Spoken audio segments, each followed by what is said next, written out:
하루 시작하는 기드립니다. 오늘 함께 볼 말씀 로마서 말씀 보도록 하겠습니다. 로마서 7장 14절 25절 말씀인데요. 말씀 참 길어요. 그리고 8장 1절 2절 말씀까지 보도록 할 텐데요.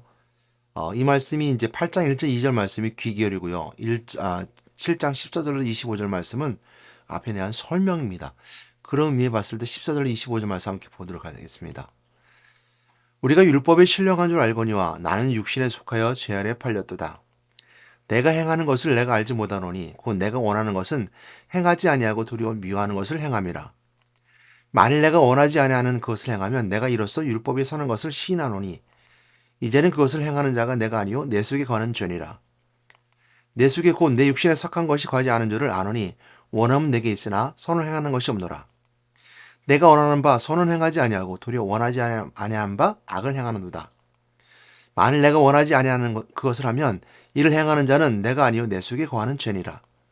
그러므로 내가 한 법을 깨달았노니 곧 선을 행하기 원하는 나에게 악이 함께 있는 것이로다. 내 속사람으로는 하나님의 법을 즐거워하되 내 지체 속에서 한 다른 법이 내 마음의 법과 싸워 내 지체 속에 있는 죄의 법으로 나를 사로잡는 것을 보도다. 오라 나는 공고한 사람이로다. 이 사망의 몸에서 누가 나를 건져내랴? 우리 예수 그리스도를 말미암아 하나님께 감사하리로다. 그런즉 내 자신이 마음으로는 하나님의 법을 육신으로는 죄의 법을 섬기노라. 오늘 함께 볼 말씀은 사망의 법과 생명의 법에 대해서 함께 말씀 나누도록 하겠습니다. 율법이라는 것은요, 우리에게 한계선을 긋는 겁니다. 그러니까 경계선을 긋는 거죠. 여기까지가 법으로 정해진 선이야, 여기까지가 법으로 정해진 죄야라고 이제 정할 때 이 법은 경계선을 긋는 것이 법입니다. 그래서 법을 안다는 사람은 두 가지를 다 알고 있는 사람입니다. 선과 죄를 알고 있는 사람이죠. 그러니까 죄와 죄가 아닌 것을 알고 있는 사람입니다. 근데 율법조차도 모르는 사람들은, 지금 법이 없는 사람들은 죄도 모르고 선도 모릅니다. 모르는 사람들이 이렇게 말합니다. 저 사람은 법 없이도 살 사람이야 라고 말하는 것을 들을 때가 있습니다. 이런 사람들을 말할 때는 저 사람은 죄 없이 그냥 선한 사람이야 라는 말을 쓸 때 그 법 없이 사는 사람 표현을 쓰게 되죠. 물론 좀 좋은 말입니다. 그러나 이것이 그 사람이 윤리도덕을 모르고 정말 깨어있는 사람이 아니라면 그 사람은 죄도 모르고 선도 모르는 거예요. 이 사람은 죄가 선인지 모르고 선이 죄인지 모르는 사람이죠. 굉장히 무서운 사람입니다. 우리가 사이코패스라고 말할 때 또 소시오패스라고 말할 때 가장 큰 중점을 두는 것 있지 않아가 뭐냐면 죄를 모른다는 겁니다. 그 마음속에 양심, 선한 마음이 없는 거예요. 그렇기 때문에 죄를 지면서도 이게 죄가 아니고 선한 것이라고 생각하는 사람, 또 선한 행동을 하면서도 그게 왜 선한지 모르고 그냥 죄처럼 생각하는 사람, 이런 사람도 굉장히 무서운 사람들입니다. 세상에 무서운 사람들 굉장히 많습니다. 법을 모르는 사람들이죠. 물론 우리가 세상의 법은 있습니다. 그리고 사람의 관계성 속에 있는 관계법도 있습니다. 세상의 법은 서로 관계성 속에서 서로의 자산을 지켜주거나 아니면 서로의 한 인격에 존중할 수 있고 존재를 지켜주게 한 것들이 있습니다. 그래서 국제법, 개인이 가지고 있는 여러 가지 법이 있으며 행정법, 사법, 뭐 다 가지 여러 가지 죄를 결정하는 법, 또한 행정의 법, 이런 모든 법들이 있습니다. 이것은 국가가 형성되어서 국가를 지탱하고 국가를 이뤄나가는 모든 법들을 바로 질서인 법, 그래서 우리가 법이라고 그러고요. 또 그러나 우리가 이제 관례적인 법들이 있습니다. 삶을 살아가면서 지켜야 될 것들, 서로 상대방이 날 존중하면서 갖춰야 될 이런 것들이가 규칙과 법이라고 그러죠. 그래서 우리가 상대방을 존중하고 존중받고 하면서 그 법을 지켜나가면서 질서 가운데 관계성 속에 살아갑니다. 이것은 우리가 국가에서 법으로 지정하지 않아요. 그러나 우리가 윤리도덕법이라고 하며 이렇게 법을 말합니다. 이 법을 그러니까 다 가지고 있을 수 있습니다. 근데 성경은 우리가 하나님과 우리 인간의 관계 속에 있었을 때 그 율법이라고 합니다. 그러니까 모든 자연의 법칙과 질서가 있는 것처럼 자연에도 질서와 법칙이 있잖아요. 봄이 오고 여름이 오고 가을이 오고 겨울이 오는 것은 자연의 질서와 법입니다. 법과 규칙과 같아요. 그러니까 겨울이 오면 겨울을 준비해야 되고 여름이 오면 여름에 폭풍을 준비해야 되는 것처럼 법이 다 있습니다. 자연의 법칙의 모든 관계 속에는 법이 있는 것처럼 영적인 존재인 사람은 하나님과의 관계에 법칙이 있습니다. 이걸 율법이라고 그래요. 율법이죠. 그러니까 우리 영적인 존재는 하나님 관계 속에 그 법을 지키고 살아갈 때 영적인 삶을 살아간다 그럽니다. 세상에는 이런 법칙이 있을 때 짐승들은 각혼, 영혼이 없습니다. 그냥 살아있는 혼이기 때문에 세상의 질서 속에 살아갑니다. 양육강식, 당연한 이치처럼 받아들입니다. 약한 짐승은 잡아먹히고 강한 짐승들은 약한 짐승들을 잡아먹습니다. 약한 짐승들은 짐승을 못 잡아먹으니까 풀을 먹고 채식을 하죠. 이런 것들이 우리가 세상의 자연의 법칙과 규칙에서 살아갑니다. 그러나 사람이 영적인 존재임에도 불구하고 짐승처럼 양육 간식 속에 살아가면 저 짐승 같은 놈, 법도 모르는 놈 이렇게 말하죠. 그래서 사람은 세상의 자연의 법칙에 따라가지만 그러나 더 특별하게 하나님과 인간의 관계, 영적인 존재로서 영적인 관계가 우리가 이루어졌을 때 우리가 정말 삶 속에서 사람답게 살아간다 이렇게 말하죠. 이거조차 없는 사람들은 큰 문제가 있는 사람들입니다. 그래서 사람들은 하나님의 바르게 만나지 못하는 사람은 종교심 속에 살아갑니다. 무신론자들이라고 자랑하잖아요. 무신론자들 자랑할 것이 아무것도 없습니다. 왜요? 세상의 이치 속에 살아가는 건 사람들이기 때문이죠. 세상의 이치는 뭐예요? 양육강식이에요. 그리고 쾌락을 따라갑니다. 그것이 훌륭한 삶이라고 생각하고 살아갑니다. 무신론자란다는 것은 바로 그런 의미가 있기 때문에 자랑거리가 아무것도 될 것이 없어요. 왜? 하나님과의 관계에 영적인 사랑을 나누지 못하니까 영적인 삶을 살아가는 것이 아니라 그냥 마음에 내키는 대로 또한 육신의 쾌락을 따라 육체의 법을 따라 살아가는 자들입니다. 그 율법은 이처럼 우리가 하나님과 나의 관계 속에 율법을 알게 하죠. 종교심을 갖게 해야 되고요. 우리 마음속에 하나님을 찾아가게 만들어줍니다. 어제 봤던 말씀도 그 말씀 있죠. 우리 사도행전 말씀을 봤었던 것 같은데요. 우리가 하나님 멀리 계시지 않고 가까이 있습니다. 그래서 우리가 하나님을 찾아 발견하기 위해서 우리에게 주신 은혜가 있다는 것을 알게 되는 것이 어제 봤던 말씀 속에 있는데 어제 말씀도 한번 찾아보세요. 그렇죠. 우리가 종교심을 있는 사람들은 그나마 하나님을 찾고자 하는 사람들입니다. 그러나 마귀는요, 하나님과 우리 관계 영적인 존재인데도 우리가 더 알아야 될 것이 뭐냐면 하나님과 우리의 관계는 영적인 관계임에도 불구하고 영적인 관계 속에서 하나님의 우리의 관계를 뺏어가는 또 다른 영적인 법칙이 있음을 알게 됩니다. 마귀가 그를 뺏어가거든요. 그래서 하나님과 우리의 관계는 영적인 관계가 있음에도 불구하고 그냥 관계성 속에 있는 것이 아니라 그 영적인 존재의 하나님은 모든 만물을 창조하신 창조자 하나님이에요. 그래서 마귀도 하나님께서 창조하신 창조물 중에 하나인데요. 그 마귀와 천사도 마찬가지로 우리를 만들어준 영적인 관계 속에 형성되어 있는 존재들입니다. 그래서 그 관계 속에서 하나님 우리 관계를 이루어주시는 것이 완벽한 하나님의 관계인데 마귀는 우리의 것들을 뺏어가고요. 천사는 우리를 도와주죠. 이것이 바로 다른 이 영적인 관계 속에 이르는 도회와 같은 규칙과 같은 것 속에 있는 존재들입니다. 그럼 우리가 하나님 우리 관계 속에서 영적인 관계인데 그 영적인 관계를 바르게 하지 못하는 마귀 존재가 있기 때문에 자꾸 우리가 영적으로 타락의 길을 걸어가게 되고 결국 지옥 백성이 되고 결국 이 영혼도 육체의 삶을 따라가게 만듭니다. 그래서 마귀가 하는 일은 뭐냐면요. 영적인 관계를 자꾸 육체적인 관계를 끌어내리는 거예요. 붙잡아 내리는 거예요. 그래서 육체의 삶을 마무리 짓게 만드는 것이 바로 마귀가 하는 일이고요. 천사는 우리를 하여금 자꾸 하나님 관계가 맺게 해주죠. 자꾸 도와줘요. 그러니까 우리는 하나님과 관계 맺을 때 우리가 생명의 법을 얻게 되는데 좀 이따 그리스도에서 막 얻게 되는 법을 알게 될 것입니다. 하나님은 우리를 위해서 친히 인간의 몸을 입고 있다는 것을 위해서 하나님 우리 관계를 맺으셨어요. 우리가 생명의 법 그리고 진리의 법 그리고 우리가 주신 해방의 법이라 말할 수 있습니다. 그래서 하나님 만남을 통해 내 죄를 용서받음을 통해서 내가 참된 죄로부터 자유함받아. 이거 해방받으면 해방의 법이죠. 그리고 자유로운 법이 있어요. 자유는 뭐냐면 우리가 이 땅에 살면서 육체의 삶 속에서 그 질서과 양육관식의 삶을 살아갈 수밖에 없어요. 항상 그래서 우리는 강자가 되려고 노력해요. 그 법칙 속에 살아갑니다. 그리고 틀 속에 묶여버리는 거예요. 세상의 법칙과 규칙은 정해져 있어요. 양육관식, 쾌락을 따라가는 육체의 삶, 그리고 우리가 인간의 육체의 삶은 정해져 있고 제한되어 있습니다. 그것을 증거하는 것은 죽음이라는 거죠. 죽음을 향해 달려가는 인생의 존재가 바로 정해져 있고 경계가 그어져 있는 것이 바로 인간의 삶이죠. 그래서 그 죽음을 향해 달리는 인간의 법칙이 그대로 적용됨을 통해서 우리는 자꾸 그 끈을 끌어내는 마귀가 있어요. 그래서 그거로부터 자유함을 누릴 수 있는 것. 그것은 바로 그 죽음에 부활하신 그리스도를 통해서 부활하신 증을 삼고 우리가 세상 가운데 왕이신 그리스도를 통해서 선포하는 거예요. 그래서 마귀는요, 우리를 자꾸 끌어낼 때 어떻게 하냐면 우리를 미혹합니다.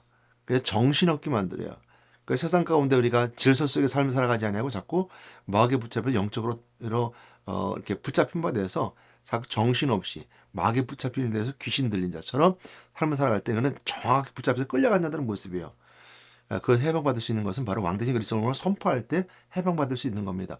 그럼 오늘 이 말씀을 듣고 여러분 혹시 영적 문제에 있어서 귀신에 붙잡혀 있는 자 있다면 그 법에서 그 귀신의 법에서 해방을 낼 수 있는 것은 부활하신 그리스도 이름을 선포하는 겁니다. 물론 하나님 만나야 되겠죠. 만남의 법칙이 있어야 되는 것이고 그 법칙은 곧 우리가 입으로 시인하는 것이고 마음에 영접하는 것이거든요. 그거에 대한 내용으로 우리가 로마서에서는 잘 설명해 주고 있어요. 육체의 법과 영적인 하나님의 법이 어떻게 설명되어지는 것인가 라는 것이 오늘 7장 말씀에 설명되어 있는데요. 로마서의 특징은 로마 교회에 바울이 서신을 보낸 내용들인데요. 로마의 교회의 특징이 어떤 특징이 있냐면요. 헬라 사람들과 이제 유대 사람과 이렇게 분열되어 있어요. 그런데 로마의 특징은 잘 아는 것처럼 모든 법이 로마로 통하는 것처럼 모든 길이 로마로 통하는 것처럼 로마에는 법이 생겼고 로마에는 길이 생겼어요. 그래서 로마에는 철학이 왕성했었고 그 철학이 상당히 인간 중심적으로 인문학적으로 형성돼 있었기 때문에 거기는 굉장히 유명한 철학자들도 많았고 또 로마가 가지고 있는 특성 중에 하나는 굉장히 발전된 도시였으며 많은 여러 가지 사고들이 넘쳐났었다는 거죠. 사고라는 것은 철학적 사고들이 넘쳐났다는 것이죠. 그렇기 때문에 그들에게는 그냥 쉽게 말할 수 없었습니다. 하나님과의 관계 분명히 설명해 줘야 됐을 뿐만 아니라 분명하게 하나님에 대해서 설명해 줄 때 인간이 가지는 육체의 삶과 영적인 삶을 분명하게 설명해 줄 필요성이 있었겠죠. 그 가운데 이제 우리가 아는 것처럼 유대파와 헬라파가 나눠진 이유는 교회 안에 나눠져 있었는데 유대 사람들이 한 번은 로마에서 다 쫓겨나게 되는 그 로마의 황제의 칙령이 있었습니다. 그래서 쫓겨나게 돼요. 왜냐하면 로마가 가지고 있는 그 인구 억제 정책, 에 의해서 아무 여러 가지 다른 정책이 있겠지만 다양한 신학자들이 얘기하는 인구 정책이라고 합니다. 왜냐하면 로마에 있는 그 로마의 시민권은 많지 않은데 각양각색에서 로마가 점령하고 데려온 노예들이 더 많아졌기 때문에 그 부족이 더 많아지게 되면 로마의 적은 숫자의 사람들이 위협을 당할 수 있기 때문에 로마에서 일부의 사람들을 이제 쫓겨나게 돼요. 그래서 이제 쫓겨냈다가 5년 후에가 이 유대 사람들이 이제 유대인들이 들어오게 되죠. 들어오게 될 때 그 안에는 헬라 사람들, 그러니까 헬라 사람이 될 수도 있고 이방인이 될 수 있는데 분명한 것은 로마서 마지막 장에 가게 되면 여러 사람들이 등장을 통해서 노예도 있었고요, 상인도 있었고 여러 가지 그 이름을 통해서 볼 수 있는 사람들이 있었던 걸 알게 됩니다. 이방인들은 말하는 게 좋을 것 같아요. 대부분 많은 이 헬라인들이 있었던 걸 알게 됨을 통해서 크리스찬들 중에서 이런 사람도 있었고 로마는 누군가 개척한 것이 아니라 로마에서 온 사람들이 사도행 2장의 성령 역사하심을 통해서 일어났던 사람들이 로마에서 왔던 사람들이 그 성령 역사하심 그걸 경험하고 돌아가 교회를 세웠기 때문에 로마는 누가 개척하지 않았어요.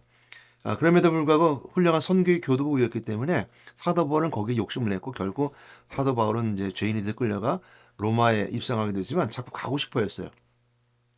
그만큼 로마가 매력 있는 도시였고 선교사에게 굉장히 중요한 역할을 했던 사역이었기 때문이죠. 그래서 사도 바울은 가고 싶었지만 로마인들에게 서신을 보내게 됩니다. 그냥 보내지 않고 잘 설명해 주는데 오늘 좀 서론이 길었지만 그런 특수성을 가지고 한번 보게 되면 7장에 보게 되면 두 가지 아는 것이 있다고 그랬고 한 가지 법을 깨달았다라고 뭔가 깨달음을 말하면서 이 법을 깨달았고 나니까 내가 어떻게 이런 오락 공부한 사람이라 여기서 내가 어떻게 하면 벗어날 수 있을까라고 해결책에 대한 고민을 하게 됩니다. 그 해답이 바로 8장 1절 2절 말씀이에요. 그래서 8장 1절 2절 말씀 맨 마지막 일도로 가겠고요. 두 가지 아는 게 뭐냐면 첫 번째 7장 14절 말씀 이렇게 말합니다. 우리가 율법은 신령한 줄 알거니와 나는 육신에 속하여 죄 아래 팔렸도다. 라는 것은 율법이 신령한 걸 아니까 죄 아래 팔렸다는 걸 철저하게 알는 것은 율법이 나로 하여금 죄가 무엇인지 알게 해줬다는 거거든요. 죄가 있구나라는 걸 알게 해줬다는 것을 첫 번째 14절 말씀 설명해 주고 있어요. 그래서 15절 말씀 보게 되면 내가 행하는 것을 내가 알지 못하노니. 그러니까 내가 자꾸 뭔가를 행하는데 그 행하는 것이 나에게 거리낌이 되는 거예요. 그 죄와 같다는 것이죠. 율법을 알았으니까 그 내 행함이 죄라는 것을 거리낀다는 것을 내가 안 거예요. 그러니까 율법이 우리에게 호소하는 것은 우리 안에 양심입니다. 물론 성령도 우리 안에서 양심의 호소함을 통해서 영이 내 안에 들어와서 내 영이 자리하는 것이 내 마음속에 내 양심 속에 자리하게 되는 것인데 여하튼 율법도 우리 양심의 호소함을 통해서 율법을 통해서 뭔가 내가 죄라는 걸 알게 됨을 통해서 뭔가 행하게 되는데 자꾸 이게 죄인 것을 통해서 자꾸 양심이 거리낌이 되는 거예요. 그래서 율법은 죄를 알게 할 뿐만 아니라 그 죄를 아는 자가 자꾸 행동할 때 이건 죄인데 라고 알게 된다는 것이죠. 근데 중요한 것은 뭐냐면 내가 원하는 것을 행하지 아니하고 도리어 미워하는 것을 행한다는 거야. 자꾸 내가 죄가 아닌 것을 자꾸 행해야 되는데 자꾸 내가 원하지 않은 죄를 자꾸 내가 미워하는데 그 미워하는 걸 자꾸 행한다는 걸 먼저 첫 번째 알았대요. 그래서 16절 말씀에 만일 내가 원하지 않는 것을 그것을 행하면 내가 이래서 율법을 선한 것을 신한대요. 이게 말씀 좀 애매한데 이런 얘기예요. 내가 원하지 않는 것을 하는데 그것을 자꾸 행하게 되면 행함을 통해서 뭘 알게 되면 율법이 참 선하구나. 율법은 하나님 만나는 관계에 그 법을 결정한 것이 율법이거든요. 그 율법이 율법이 세워지게 된 것은 십계명을 결정하게 될 때 출애굽이 이스라엘 백성을 모세가 출애굽한 후에 광야에 들어서기 앞서서 물론 이제 광야에 들어섰죠. 광야에 생활하기 앞서서 하나님의 법을 받아요. 그게 십계명이죠. 그 외에 십계명 여러 가지 법을 받게 되는데 이것이 바로 율법이에요. 율법의 내용들은 하나님 사랑 이웃 사랑인 것처럼 하나님과 나의 관계 속에 있는 규칙과 법이에요. 그리고 이웃 사랑을 어떻게 결정할 것인가 법이고요. 그 외 나머지 여러 가지 다양한 규칙들이 세워지게 되는데 그것이 우리가 율법이라고 그래요. 그래서 율법의 주된 내용들은 하나님과 만남, 영적인 존재로서 하나님 만나는 그 하나님과의 관계성, 그리고 하나님의 사람으로서 우리가 이스라엘 백성들의 모든 관계성을 세워지는 법이에요. 그래서 이스라엘 백성들이 출애굽하고서 광야에서는 이 법을 지키고 지키지 않느냐에 따라서 달랐던 것처럼 그것을 이제 그 율법 아래서 이렇게 성장하고 되새김질하고 배워하는 과정이 바로 광야 생활이거든요. 그랬을 때 율법은 그런 것인데 그것이 내 속에 있는 것이 율법을 선한 거라는 것을 알게 된다는 것이죠. 자꾸 선한 것을 내가 미워하는 거, 행하고 싶지 않은 걸 자꾸 행하는데 그 미워짐을 통해서 왜? 그 선을 알게 되는 것, 죄를 알게 돼서 율법을 통해 알게 된 거니까요. 그래서 자꾸 하나님과 멀어지게 만드는 거, 이런 것이 미워진 것이고 내가 하고 싶지 않은데 율법이 하나님께 있는 것이 내가 선한 거구나 하는 것을 율법 선함을 깨닫게 된대요. 그 첫 번째는 그걸 깨닫게 되고 두 번째는 뭘 알게 됐냐면 첫 번째 알게 되는 그것을 알게 되고 두 번째 알게 된 것은 18절 말씀부터 나오게 되는데 내 속에 곧 내 육신에 사는 것이 거하지 않은 줄 아노라. 두 번째 알게 되는 것은 내가 육체의 삶인데 육신에 영적인 존재로 하나님께 자꾸 가려고 하고 만나려고 하는데 제 육신에는 선한 것이 없는 것을 알게 된다는 거예요. 왜냐하면 원하면 내 육신적으로 하고 싶은 건 원하는 건 내게 있으나 선을 행하는 것이 없대요. 그러니까 영혼은 행동하는 건 아니잖아요. 영혼이 내 마음에 있음을 통해서 내 영혼과 마음이 있음을 통해서 행동으로 드러나는 것이 바로 내 마음의 것들이고 그 마음 속에 있는 영혼이 나를 성하는 것을 만드는 것이 영적인 것인데 내 육체적인 삶에는 선한 것이 없는 줄 알았대요. 그래서 거하지 않고 원하는 것은 내게 있으나 내게 육체성으로 내 마음에 영적인 것 내 마음이 정말 원하는 것이 있는데 선을 행하지 않는데요. 그러니까 마음에 있는데 선을 행동으로 되어지지 않는다는 것이죠. 이 두 번째 얘기 알았다는 것이죠. 여러분 이거를 우리가 잘 설명하니까 우리가 이해가 되죠. 사람들은 이걸 우리가 그냥 쉽게 하나에 뚝딱 이럴 때 이걸 다 이루어지는 일들이거든요. 그리고 쉽게 생각해요. 가볍게 생각하고 깊이 묵상하지 않아요. 그러니까 어떤 철학적 사고보다 더 중요한 것은 오늘 로마서 7장 14절 25절 말씀을 설명해 주고 있다는 내용이에요. 영적인 존재, 영혼이 육체적 삶 속에 있을 때 이것이 어떻게 우리에서 작용하게 되고 어떻게 우리가 이것을 깨달아야 되고 알아야 되는 것을 설명해 주고 있기 때문에 굉장히 우리에게 도움이 되는 것인데요. 사람들에게 쉽게 생각하고 또 가볍게 생각하고 그냥 뚝딱 만들어지는 우리 하루 삶 속에서 그냥 이루어진 세계에서 생각 없이 지낼 때가 많죠. 그래서 왜 이렇지? 라고 할 때 많아요. 그것처럼 오늘 두 번째 아는 것은 그거래요. 내 육체에 선한 것이 거하지 않는 것이구나. 내 육체의 삶은 선한 것이 없구나 하는 걸 알게 됐대요. 그것을 19절 말씀에 내가 원하는 바 선을 행하지 아니하고 도리어 원하지 않은 바 자꾸 악을 행한대요. 그래서 그 만일 내가 원하지 않은 것을 하면 이를 행하는 자가 내가 아니요 내 속에 거는 죄니라. 육체가 있는 것은 선한 것이 거하지 않는 것을 알았는데 그것을 행하는 것이 죄가 행하는 거구나. 내가 행하는 것이 아니라 내 속에 거하는 죄가 그걸 행하고 있구나 하는 것을 알게 된죠. 그래서 우리가 죄라는 것은 우리가 죄라고 했을 때 우리가 사법권을 가졌을 때는요. 죄는 우리 사람이 이런 죄입니다라고 이렇게 판결문 내는 것처럼 죄를 내릴 때가 있어요. 그래서 죄는 몇 년에 처음이다라고 해서 처하고 나서 죄를 용서받게 되죠. 몇 년에 집행 이후에는 아마 징역 3년을 산다든지 그래서 그걸 죄를 용서받고 나오게 되죠. 그러면 이제 그것이 다 사했다고 생각합니다. 근데 죄라고 그러면 제가 뭐 살인죄, 강도죄 이렇게 딱 결정돼서 판결문이 나는 것처럼 문서가 된 것처럼 문서처럼 생각하는데 오늘 여기 보게 되면 사도 바울은 그 죄에 대해서 어떻게 설명하고 있냐면 그 죄가 바로 자꾸 어, 행하게 만든다는 거예요. 죄를 자꾸 행하게 만든다는 행동하고 연결하게 만듭니다.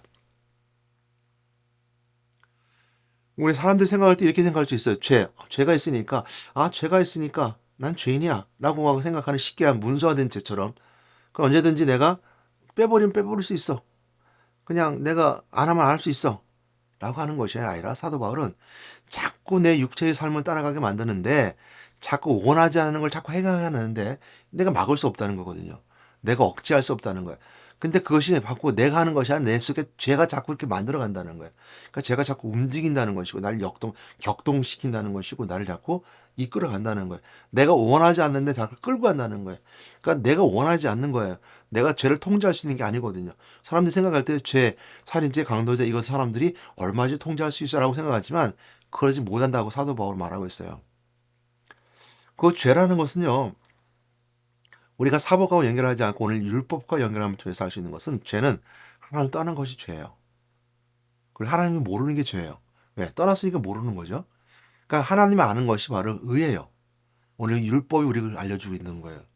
그러니까 영적인 삶을 살아가는 사람들은 율법을 통해서 정말 죄의 원인을 깨닫고, 물론 이 죄의 원인을 통해서 사법의 모든 죄도 나오게 됩니다. 나중에 알게 되지만, 그러나 먼저 영적인 관계 속에 영적인 가지고 있는 사람들은 그 죄와 하나님의 관계를 알게 되고, 하나님의 관계를 모르는 것이 죄며 하나님 떠나는 것이 죄며, 창세기 3장에 그 죄가 나오게 된 것은 선악을 알게 하는 나무 열매를 따먹지 않은 그 약속을 어기고, 하나님과 약속을 어긴 자는 하나님께 쫓겨나고 떠난 자이기 때문에 죄가 되는 거예요.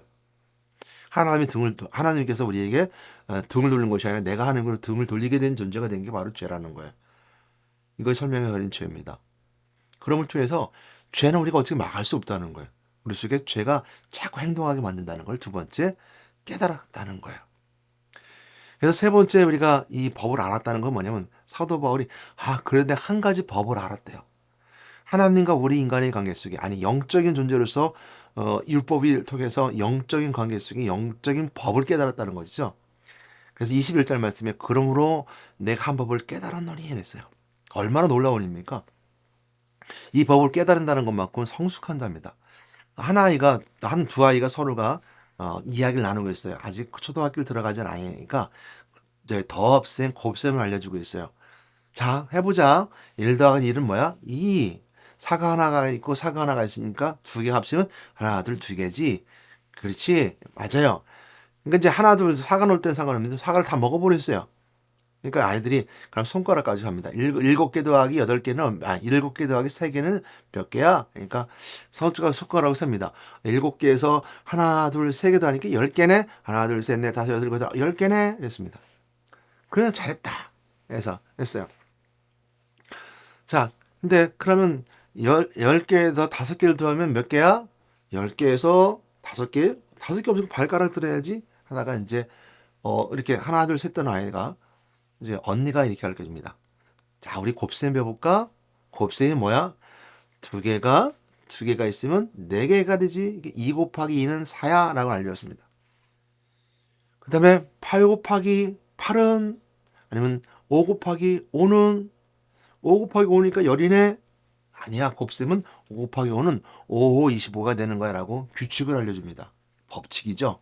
5개가, 5개가, 5개 돼갖고 숫자를 세는 것이 5 곱하기 5, 25. 5개가 5개가 된다는 거. 하나, 둘, 셋, 넷, 5개 된다는 것을 우리가 곱셈이라는 규칙을 통해서 수학을 깨닫게 됩니다. 사칙연산이 깨달아지는 과정이죠. 더하기 빼기 곱하기 나누게 될 때 사칙연산 뒤에 나오는 것을 깨닫게 되면, 방정식을 깨닫게 되면 그 법이 새로운 길을 열어줘요. 저는 하나님의 법이 한 법을 깨달았다는 것은 이처럼 하나, 둘, 세던 숫자적인 이런 것을 통해서 하는 것이 아니라 곱셈처럼 우리가 인식하고 또한 우리가 훈련받음을 통해서 알게 되는 새로운 법을 깨닫게 됩니다. 이 법이 뭐라고 하냐면 하나의 법을 깨달았나니 그 선을 행하기 원하는 나에게 악이 함께 있는 것이로다. 이 법을 깨달았대요. 선을 행하기 원하는 나에게 악이 함께하는 법을 깨닫다는 것처럼, 아, 선을 행하기 원하지만 내 마음에 악이 함께 있다는 한 법을 깨달았는데, 내 지체 속에서 한 다른 법이 내 마음의 법과 싸워 내 지체 속에 있는 죄의 법으로 나를 사로잡는 것을 봅니다. 그러니까 23절 말씀이거든요. 내 지체 속에 한 다른 법이 내 마음의 법과 싸운대요. 내 마음의 법이 내 양심의 법이 돼서 하나님을 가고자 원하는데, 단 한 법이 있어서 자꾸 내 지체 속에서 있는 죄의 법으로 나를 사로잡아 간대요. 이것을 본대요. 정말 내 속에 일어나는 것처럼 보고 있는 사도 바울의 모습, 설명하고 있는 이 베베, 이 로마의 그 서신을 가지고 있을 때 그것을 읽어준 사람이 베베 집사거든요. 여자 집사인데요. 가서 읽어준 낭독을 했던 것이 바로 이제 베베 집사가 낭독해 줬었습니다. 그걸 막 보는 것처럼, 내 속에 이런 하나님 향한 법이 있는데, 율법을 통해 알게 됐으니까. 근데 자꾸 다른 법이 있는데 그 법이 자꾸 나를 사로잡아 간대. 법이라고 표현하고 있습니다. 다른 것이 아니라 동일하게 보고 있어요. 그리고 지면은 그 법으로 끌고 가는 거죠. 그래서 24절 말씀에 오라 공고한 사람이다. 이 사망의 몸에서 누가 나를 건져내랴. 방법이 없다는 겁니다. 누가 이걸로 나를 건져내랴. 이걸 깨닫고 나고 이 법을 깨닫게 되니까 어떻게 하면 좋지라고 깨닫게 되니까, 이게 오란 공고한 사람이야. 누가 이것을 건져내라고 저는 사도 바울이 한탄스럽게 그 사람의 입장에 대해서, 오늘 설명하는 자의 입장에 대해서 설명해 준 서신을 통해서 말하고 있고, 이걸 읽는 여자 집사님 베베는 얼마나 그 마음에 감동되겠어요.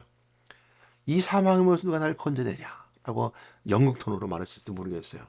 오라 공고한 사람이라, 사망의 몸에서 누가 나를 건져내랴.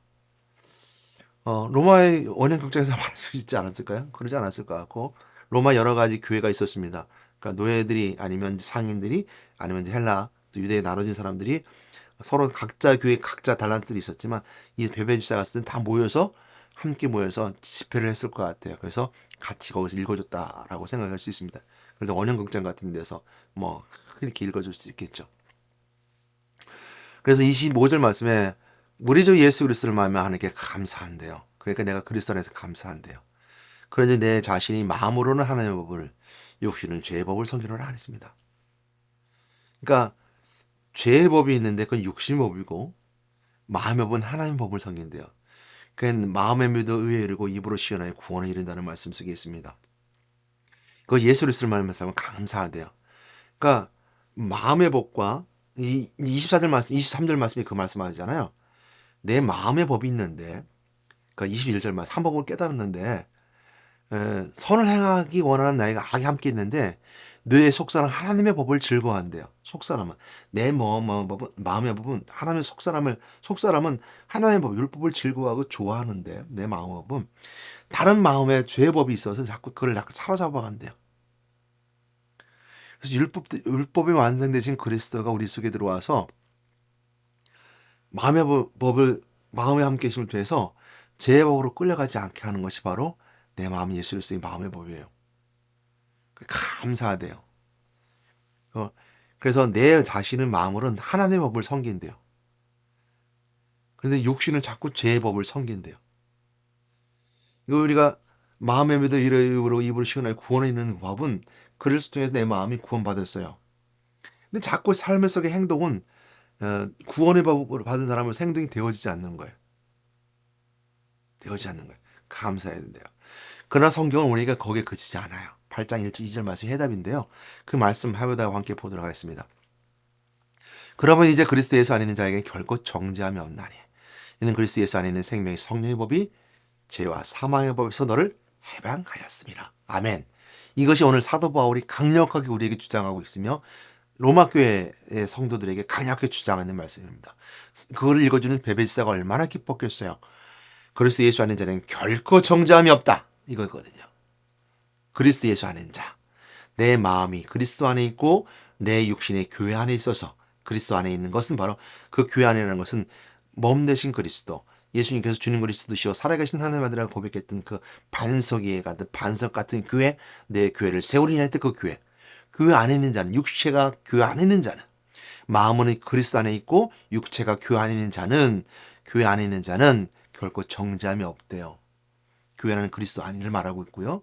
그 교회 안에 있는 자는 예배드리고 기도하고 찬양하고 하는 그 영들인 자입니다. 여러분 문제 있는 자는 가족 교회 와야 돼요. 영적 문제 있어서 귀신이 붙잡혀 있는데 교회 와야 돼요. 그 교회는 건물의 교회뿐만 아니라 그 교회의 건물이 그리스도의 몸된 지체라고 말할 수 있고 그리스도의 몸이라고 말하는 자들 이 건물을 말해요. 자꾸 와야 돼요. 그리스도 안에 들어와야 돼요. 오늘날 우리가 봤을 때 세상 사람 바라보는 교회 건물을 그 건물은 세상 사람 바라보는 건물이에요. 그럼 그런 건물 들어가 소용없어요. 그래서 사람들이 말하는 교회 가도 소용없대. 그건 교회가 건물로 봤을 때 그냥 세상 사람 바라보는 건물이에요. 교회 가도 소용이 있어 하는 것은 교회의 몸이 교회 건물이 그리스도의 몸이라고 말할 수 있는 자들이 그 교회를 말할 때는 소용이 있는 거예요. 역사가 일어나는 거예요. 그 교회 안에 있어야 돼요.